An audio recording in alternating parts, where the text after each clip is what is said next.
particular thing. So this will be our lab scenario. What we have to do here, in our AWS account,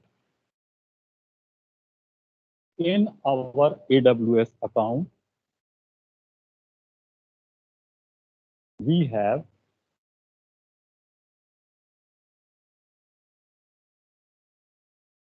two availability zones, A and B. Okay. Now, this VPC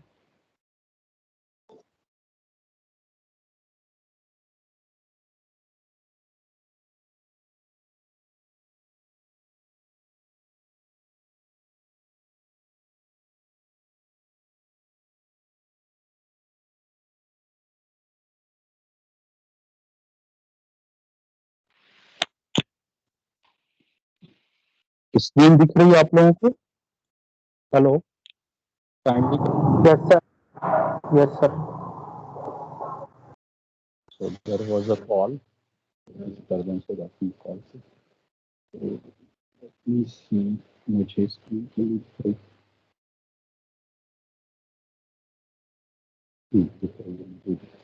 So our scenario for today's lab is we have one AWS account. आपका कोई भी हो सकता है ये, मतलब आप educate account या नॉर्मल अकाउंट कुछ भी हो सकता है.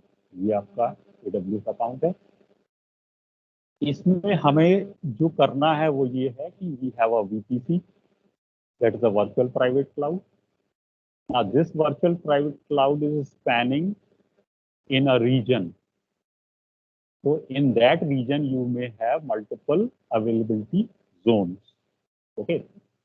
Now this VPC is connected with one internet gateway outside to internet. This VPC is having some IP address.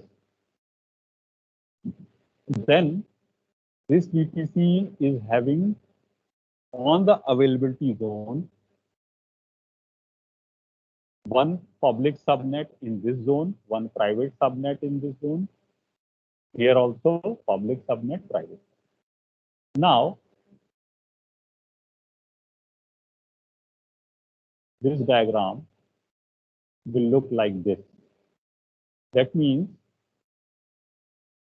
here we have a primary DB, which is inside a security group. Inside a security group means it is attached to a security group. Now, this security group will have some routing policies. Okay. And there is a secondary RDS, which is actually this data, when it is updated, it will replicate to this. So for redundancy region, that means if in case this fails, this will become primary. And here in this public subnet, you have NAT gateway. Here in this public subnet, you have a web server. Now this web server will be on one EC2 instance, because to run a web server, you require a compute engine.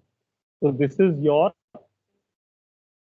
you can say you have created a web server. अब यहाँ जब आप lab करेंगे तो बहुत सारी चीजें पहले से बनी मिलेंगी, लेकिन कुछ चीजें आप करेंगे. ठीक है. मैंने जैसा पहले ही बताया था, ये जो मैनेज सर्विसेज होती है, इनका कंप्यूट इंजन इनके अंदर ही होता है, जो मुझे देखने की जरूरत नहीं है. मतलब इस RDS के अंदर का कंप्यूट, इसका ऑपरेटिंग सिस्टम, इसकी पैचिंग, ऑपरेटिंग सिस्टम की पैचिंग, कंप्यूट की स्केलिंग, डेटाबेस की पैचिंग, ये सारा काम AWS का है. तभी तो इसको हम मैनेज सर्विस बोलते हैं. ठीक है ना. जबकि ये जो वेब सर्वर है, ये आपने एक इंस्टेंस खड़ा किया EC2, उसके ऊपर आपने एक OS डाला, उसके ऊपर आपने कोई वेब सर्वर डाला, उसके ऊपर आपने कुछ अपना वेबसाइट डाला, तो वो है. और वो डेटा यहाँ से फेच कर रहा है, क्योंकि बाहर से यूजर इसको विजिट कर रहा है, तो नेचुरली रिक्वेस्ट करेगा, तो रिस्पॉन्स के लिए डेटा की क्वेरी बनाकर इसको बाहर देना पड़े, ठीक है ना। तो now after this we have to come back to our module.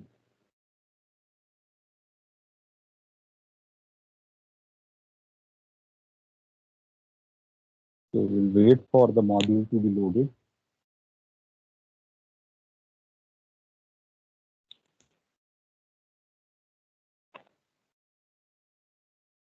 So we are in lab 5, which is under module 8, database. So we'll go for to build a database server. This will be our lab today. And as I told you that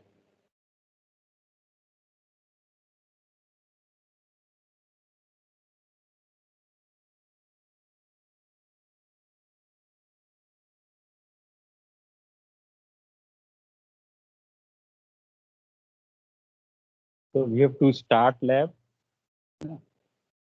कोई भी lab आप करते हो, इसमें जो control labs हैं सारी, तो इसमें आपको एक कंट्रोल इंजन मिलता है AWS का. You will go for start lab. तो 4 घंटे के लिए आपको एक लैब एनवायरनमेंट क्रिएट हो जाता है. जब भी आप स्टार्ट लैब करते हो तो वो सारा सिनेरियो जो हमने देखा था वो सारा सिनेरियो बन जाता है. तो lab is in creation. Start lab करने के बाद जब लैब बन जाएगा तो we have to then press the AWS button.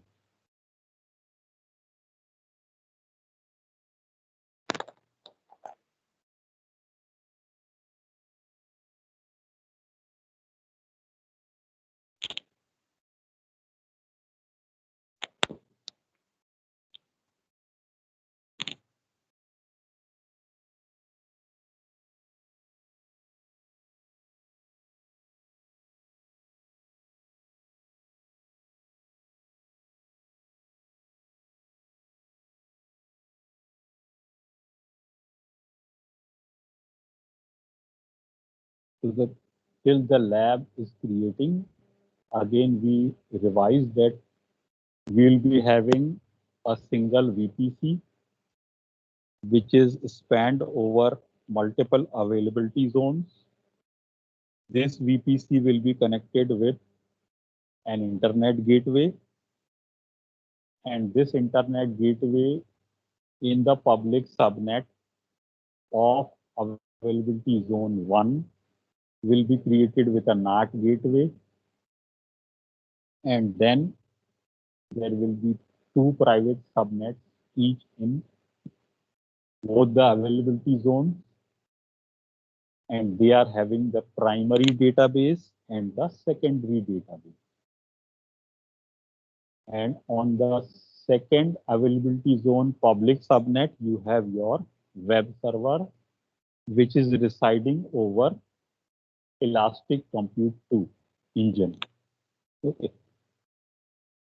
So this is our scenario.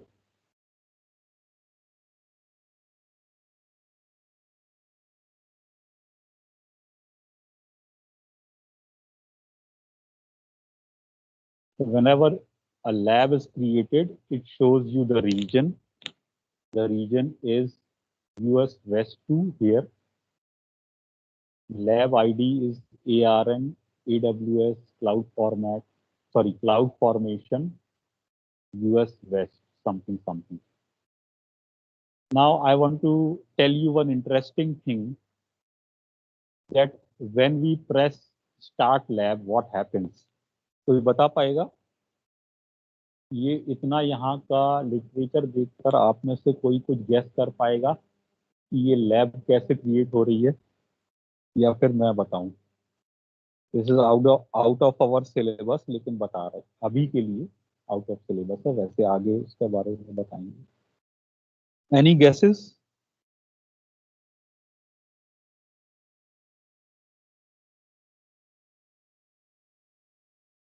Yes, any guesses?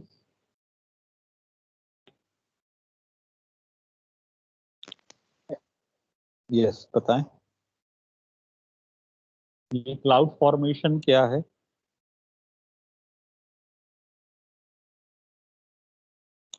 Anybody know what is Terraform? Terraform.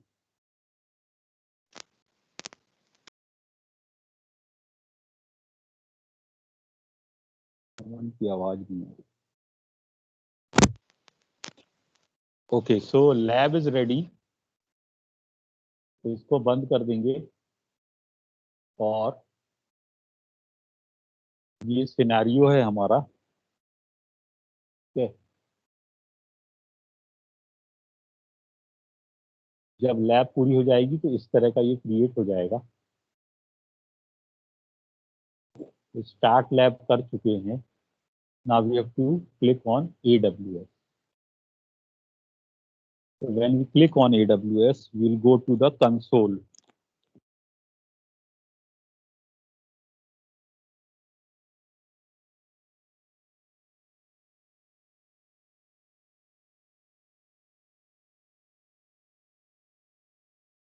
So now we are in the console. Okay. Now what we have to do here?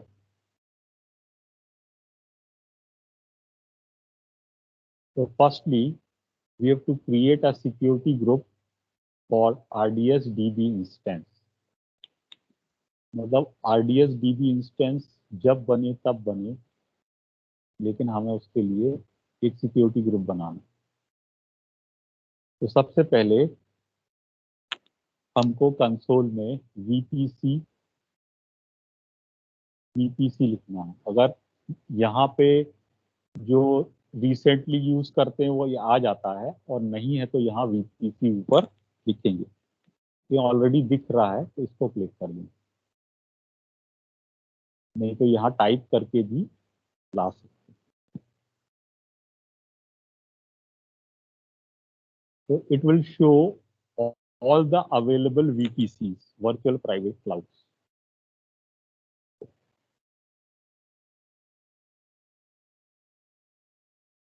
Now next step.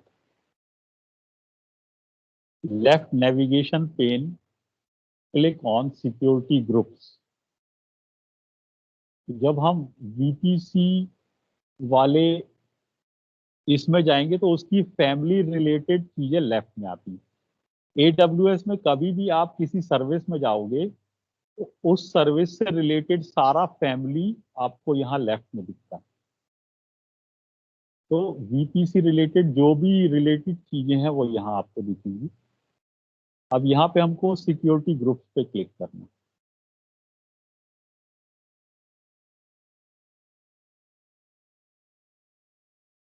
ठीक है, now it is saying, यहाँ पर देखें, create security group. यहाँ पे हम करेंगे create security group. तो I am creating a security group.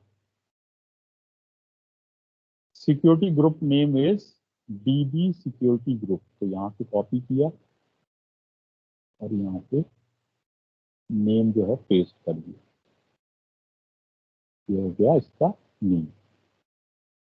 Description, permit access from web security group. तो ये इसका डिस्क्रिप्शन है। डिस्क्रिप्शन कुछ भी हो सकता है। अब ये सिक्योरिटी ग्रुप किस VPC से अटैच्ड है ना? VPC is a bigger entity, security group is a smaller entity. So we have to find that वहां पर ऑलरेडी एक लैब VPC होगा। तो यहाँ पर, यहाँ से देखना है और यहाँ पर ये लैब VPC है, इसको क्लिक करें।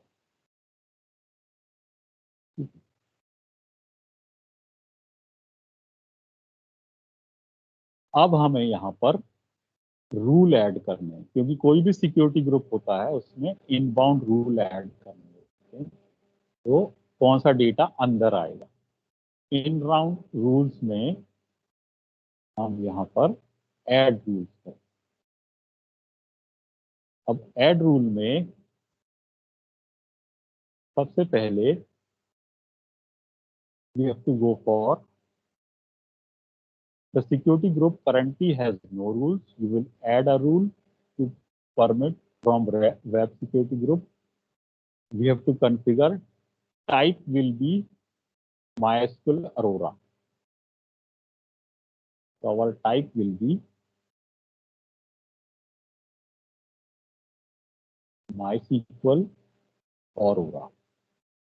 ठीक है, मतलब ये इनबाउंड इसका है।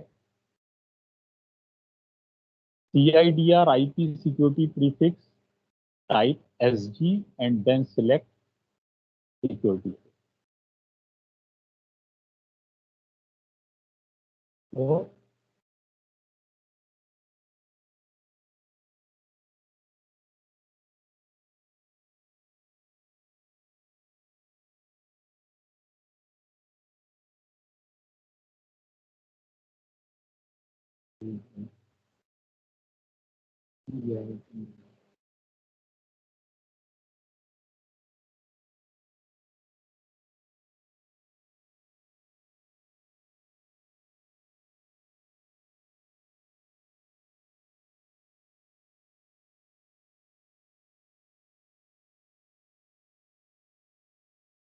यहाँ पे SG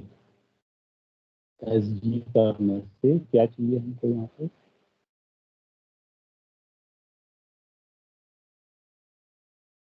web security group SG, ये वेब सिक्योरिटी ग्रुप आ गया, इसको सिलेक्ट करेंगे। ठीक है, तो ये आ गया।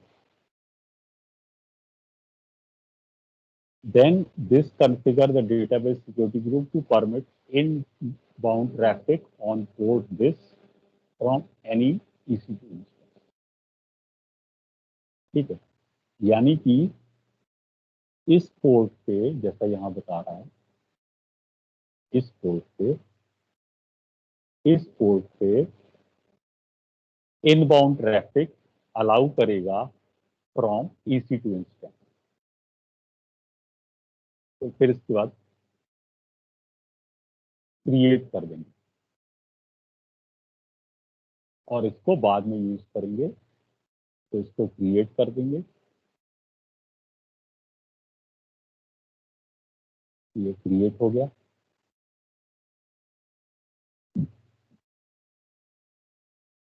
Now we have to create a DB subnet group. Yeah. We will create a DB subnet group that is used to tell RDS which subnets can be used for database. Each DB subnet group requires subnet in at least 2 availability zones.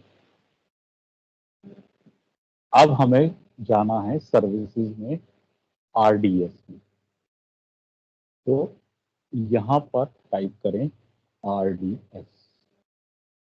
ये RDS आ गया।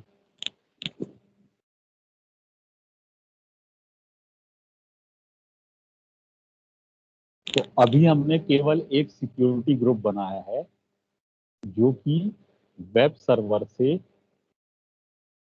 RDS को inbound traffic देता है। अब हम RDS में गए और लेफ्ट साइड में हमको सबनेट ग्रुप में जाना। ये लेफ्ट साइड में हम सबनेट ग्रुप में गए।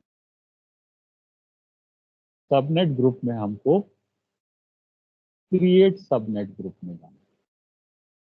क्रिएट सबनेट ग्रुप में गए, इस सबनेट ग्रुप का नाम रखा DB सबनेट।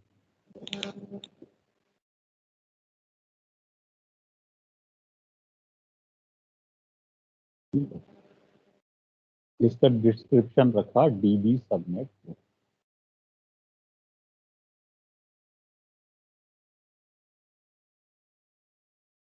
और VPC जो है वो लैब VPC ये वाला, क्योंकि lab VPC is a bigger entity. अब ऐड सबनेट सेक्शन में जाएंगे, यहां से हमको देखना है US east 1A and US east 1B। ठीक है, तो scroll down to add subnet section, ये ऐड सबनेट सेक्शन है। ठीक है, यहाँ पे हमको दो सबनेट लेने, है ना, एक US east 1A and US east 1B। ठीक है, तो सबसे पहले यूएस ईस्ट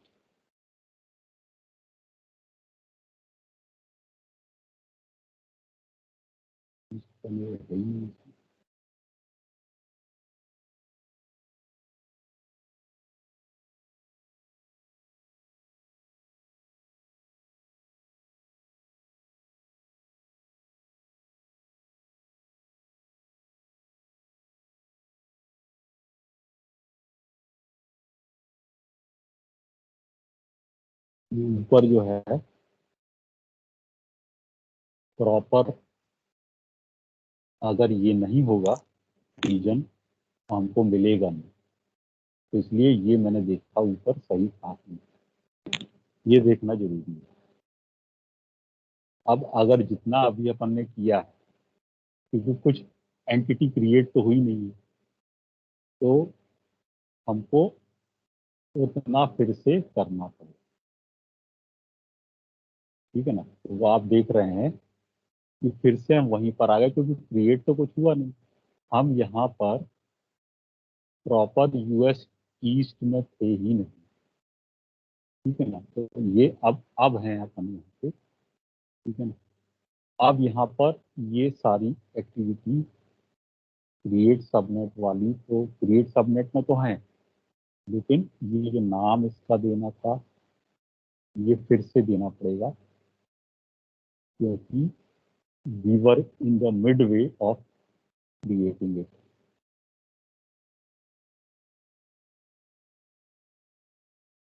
तो ये ध्यान देना पड़ता है रीजन्स वगैरह, यहाँ से ले लेंगे लैब बीपीसी, और यहाँ लैब बीपीसी दूसरी जगह आ गए, आप देख रहे हैं ना, दूसरे रीजन में आए तो वीपीसी नहीं दिख रही। तो yes, क्या था अपना इसमें, यस क्या लेना है, east 1A east 1B।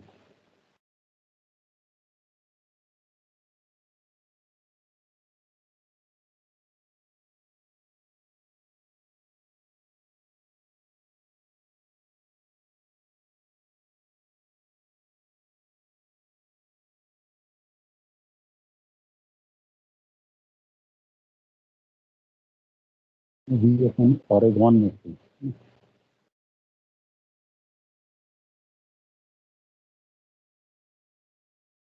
Bye default we were in Oregon, right.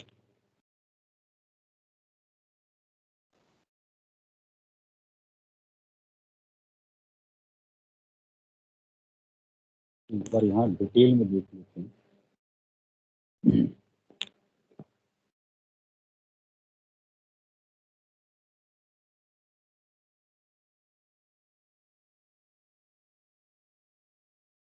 ये तो ये हो गया था टास्क 2 में, तो ये देखना है, तो by default we were here, और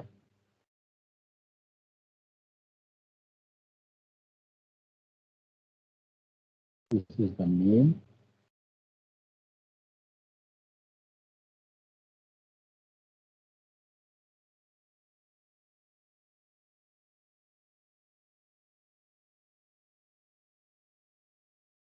and this is the description।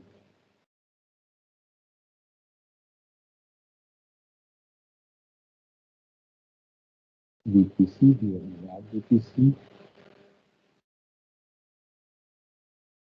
Subnet में, ये सबनेट नहीं होगा।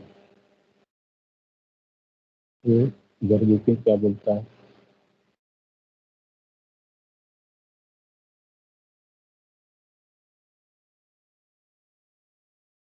expand list of values under availability zone, availability zone। US east तो है ही नहीं यहाँ,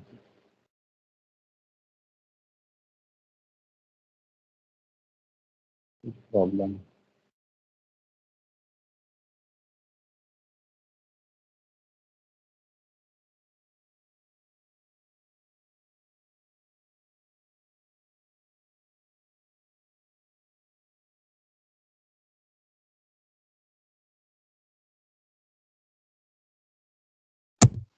काम करते हैं, we'll choose 2A and 2B, okay, let us see।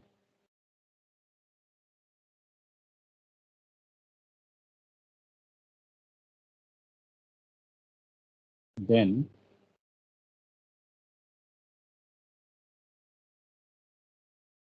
expand list and choose 024 and 31024 and 3024। तो यहाँ पर we'll choose 1024 and 3020।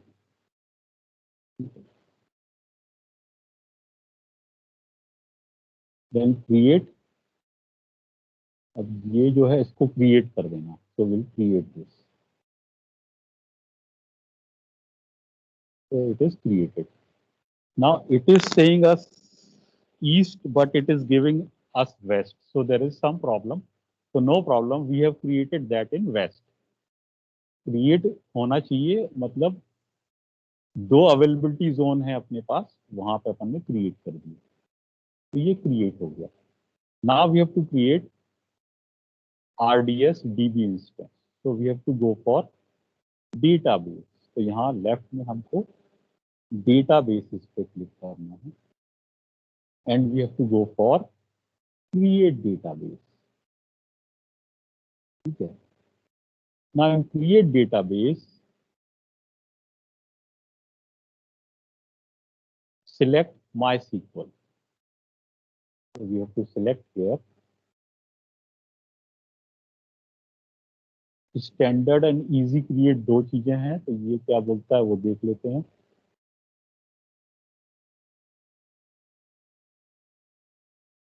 तो यहाँ हमको कुछ अपनी तरफ से क्लिक नहीं करना, सीधे यहाँ पे MySQL लेना। ठीक है ना, तो दिस इज आवर इंजन। अब सेटिंग में DB FDB,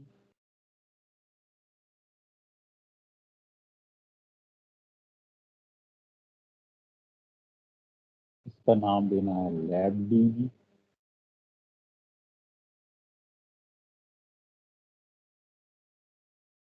master user name का नाम देना है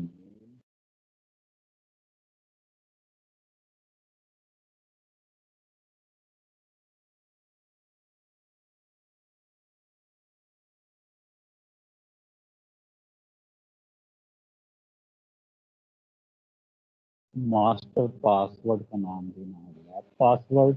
कंफर्म में भी सेम देना। तो master password is lab password, confirm password is again lab password। Then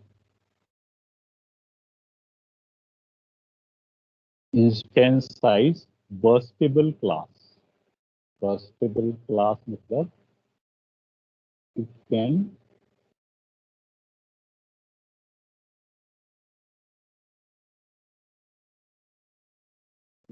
increase। db.t3 micro, db.t3 micro का मतलब होता है कि EC2 इंस्टेंस इसके नीचे जो बनेगा अपने आप, वो T3 माइक्रो होगा।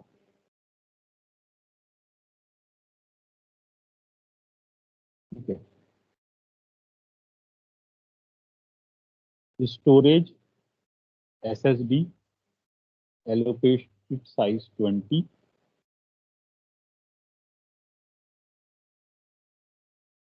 SSD allocated size you can see here general purpose लिखा है, जनरल पर्पस, तो इसको अपन कर देते हैं जनरल पर्पस साइज 20,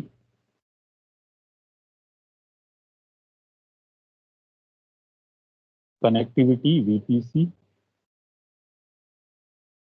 सीधे कनेक्टिविटी पे आ जाए, बाकी चीजें एज इट इज रखना है।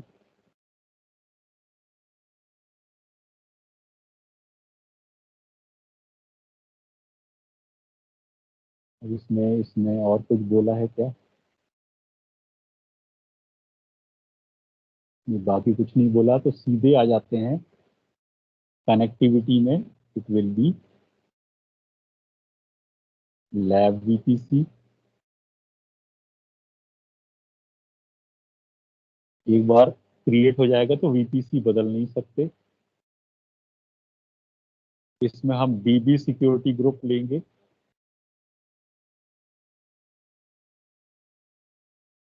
सबनेट ग्रुप, सिक्योरिटी ग्रुप, सीधे सिक्योरिटी ग्रुप पे आओगे, सिक्योरिटी ग्रुप पे DB security group,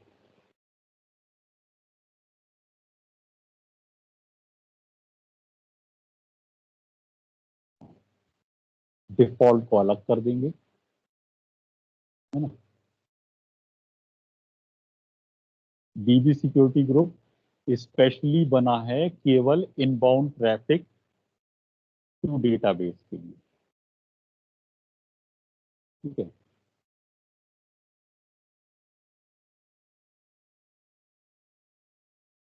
initial lab database name is lab, enable automatic backup in enhanced monitoring,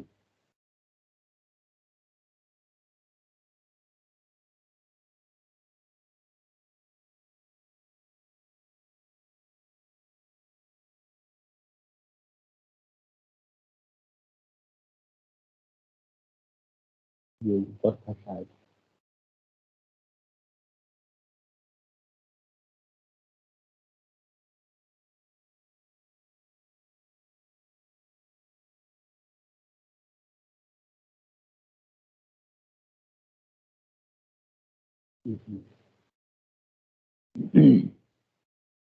इसको एक्सपेंड करना है, additional configuration.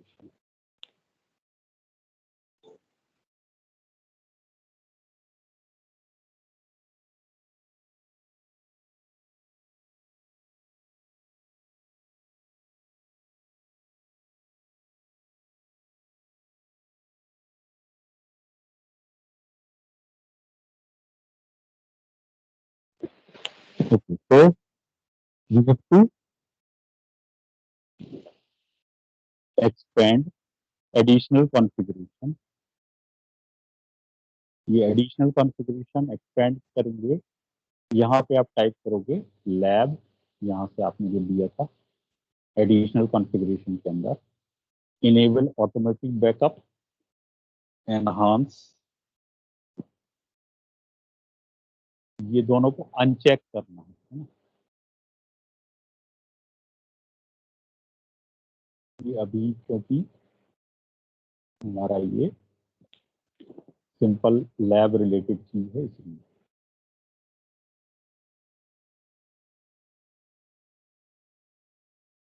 Then we have to go for create database.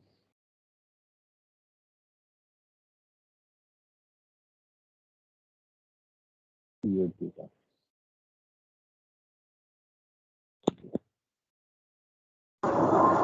Hello हाँ sir, ये उसे भी अनचेक करना था, एनहेंस्ड मॉनिटरिंग को। एक मिनट, तो बीच में था ना, तो कॉल आने पे, एक मिनट, कहाँ गया, अनचेक एनहांस मॉनिटरिंग की, कहाँ गया,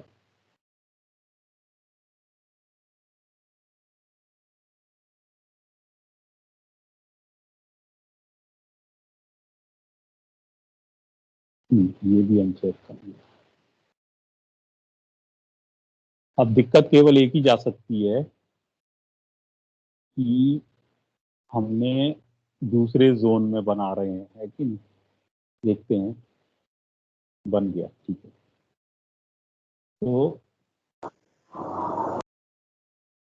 तो we have created it will take some time because इसको EC2 इंस्टेंस बनाना है, इसके ऊपर डेटाबेस बनाना है, तो it will take some time जब तक ये बन रहा है। अब आगे चलते हैं। तो it will take approximately 4 minutes, okay. Now when it will be available, we have to scroll down to connectivity and security section and copy the endpoints, okay। तो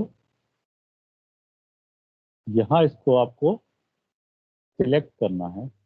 जब सिलेक्ट कर लोगे और ये बन जाएगा, तो आपको यहाँ पर इसके प्रॉपर्टीज दिखेंगी सारी, ठीक है।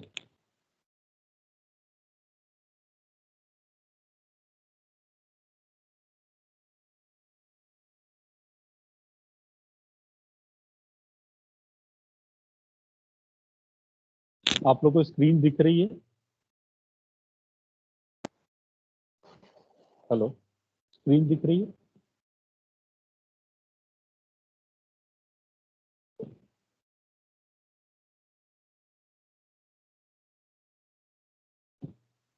आई होप स्क्रीन दिख रही होगी। Yes. अब it will take some time,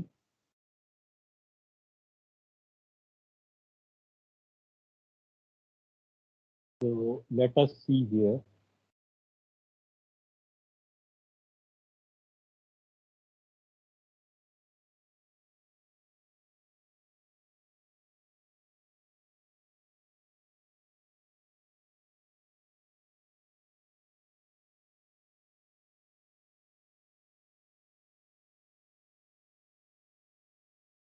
Let us refresh it।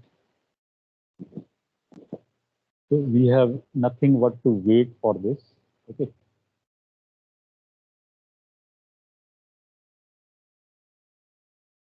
So get the properties and only will get the endpoint। चलो, तो endpoints जाएंगे, तो फिर हमको आगे क्या करना है उसको थोड़ा सा समझ लें।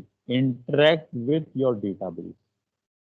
तो यहाँ पर जो डेटाबेस हमारा बना है, तो मतलब एक्सेस करना है। तो we have to go for details and we have to show, और एक नए टैब में हमको वो आईपी डालना है।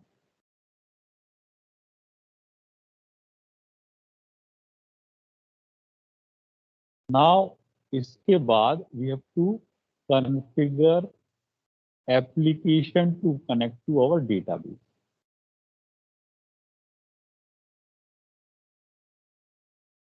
अब यहाँ पर जब तक हम लोग एक ले लेते हैं notepad.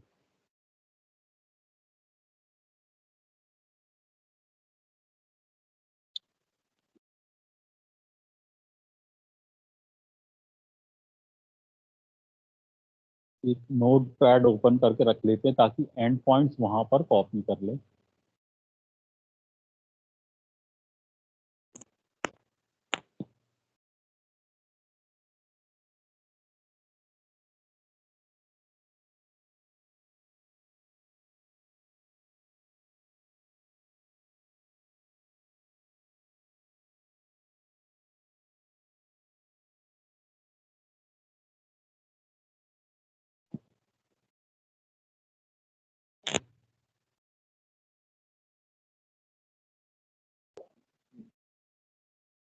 So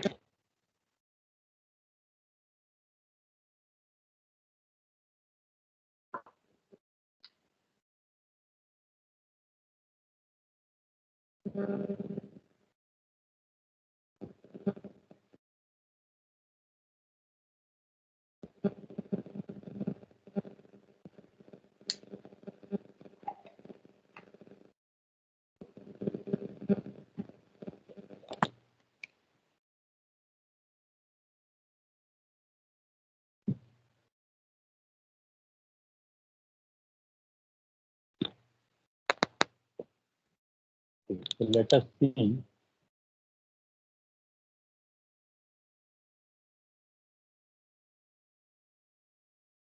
it is still doing something.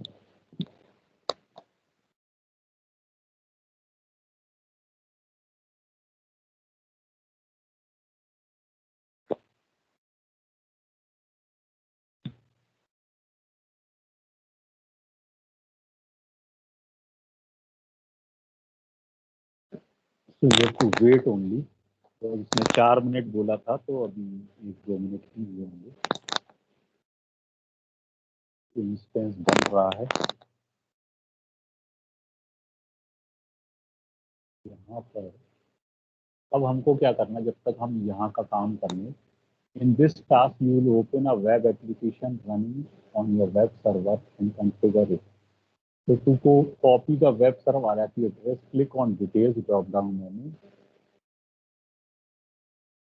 above these instructions and then click show.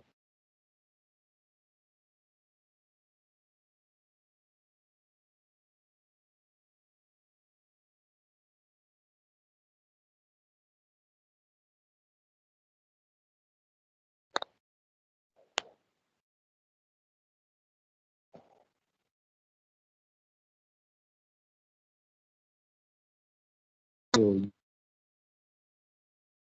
we have this. इसमें हमको क्या करना है,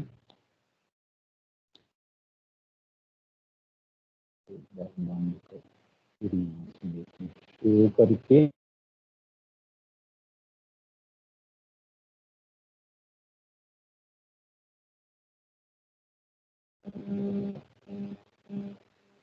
तो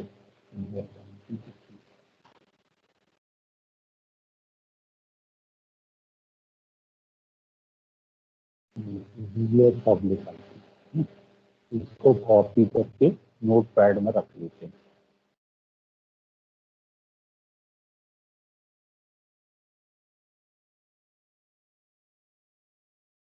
और ये जो कीज हैं ये एक्सेस करने के लिए, सीक्रेट की एक्सेस, तो वो लगेंगी। तो एक काम करें, तीनों ही कॉपी कर लेते हैं ज़्यादा।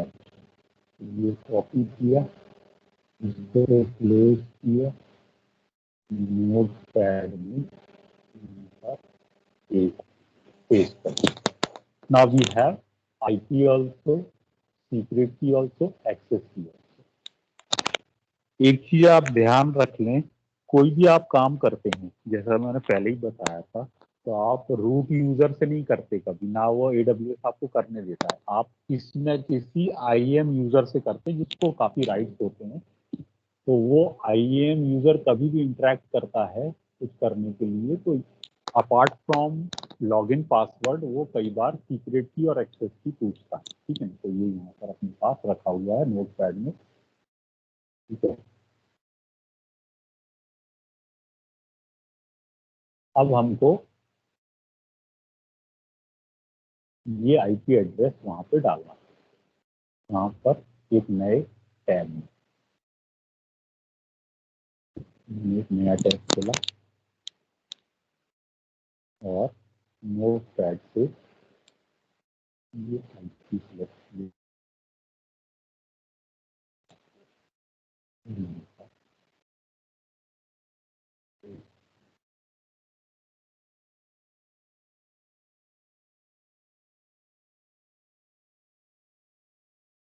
तो you are getting the your RDS instance, कहाँ पर है वो करंट की टेस्ट RDS का इंफॉर्मेशन यहाँ पे लिखो, ठीक है।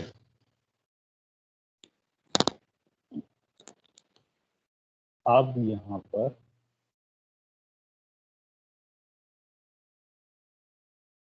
हम लोग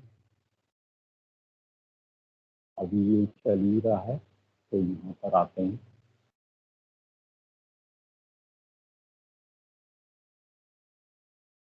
Now configure the following setting. Endpoint. Paste the endpoint you copied to a text edited earlier. तो वो endpoint तो अभी हमको मिले ही नहीं, ठीक है।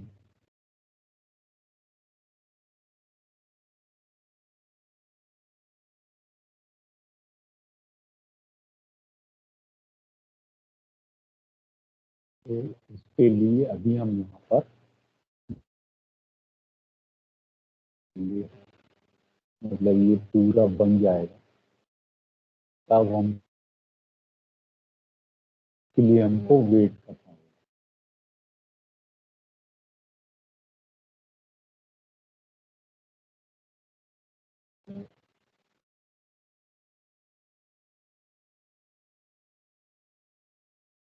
ये RDS पे यहाँ पे एंड पॉइंट्स आएंगे, बाकी चीजें जो है वो आएंगी, ठीक है।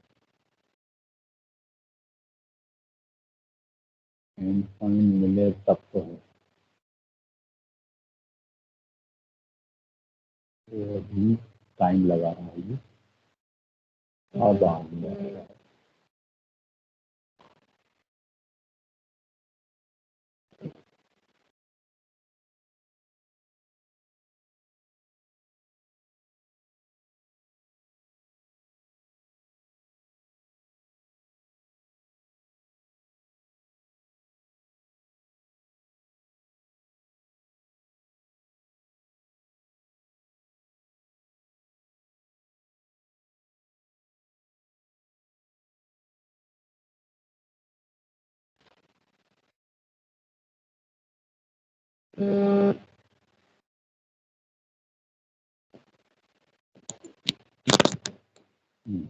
अब यहाँ पर एंड पॉइंट देखना पड़ेगा।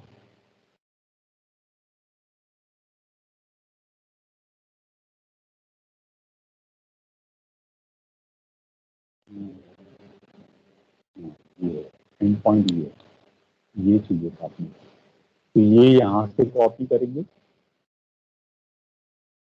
और ये यहाँ पर पेस्ट करेंगे, ठीक है। बाकी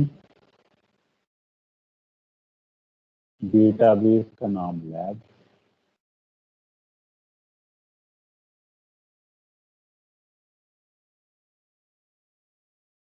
ये तो आपने उस समय दिया था वहां पर। यूजर नेम अपन ने रखा था नेम, ध्यान होगा आपको। पासवर्ड अपन ने रखा था लैब पासवर्ड। इसके बाद सबमिट,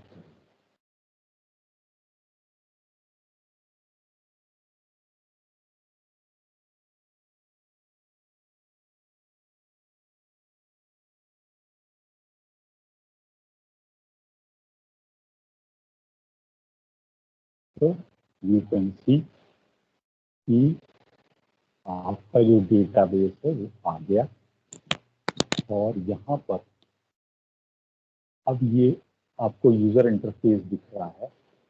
यहाँ पर आप ऐड कॉन्टैक्ट करके अपना नए कॉन्टैक्ट बना सकते हैं, डिलीट कर सकते हैं, मतलब आपको यूजर इंटरफेस यहाँ पे दिख रहा है। तो यहाँ पर ये लैब कंप्लीट होती है। इसके बाद यहाँ पे आप इसको डिलीट करने से पहले आप यहाँ कुछ नए यूजर क्रिएट करो तो दिखाई देंगे, डिलीट करो, ये सारा कुछ कर सकते हो। और उसके बाद इसको जो है आप एंड लैब कर दो, तो ये आपकी लैब जो है हो जाएगी। और ये इसको बंद कर दो, तो आपकी ये लैब कंप्लीट हुई, ठीक है।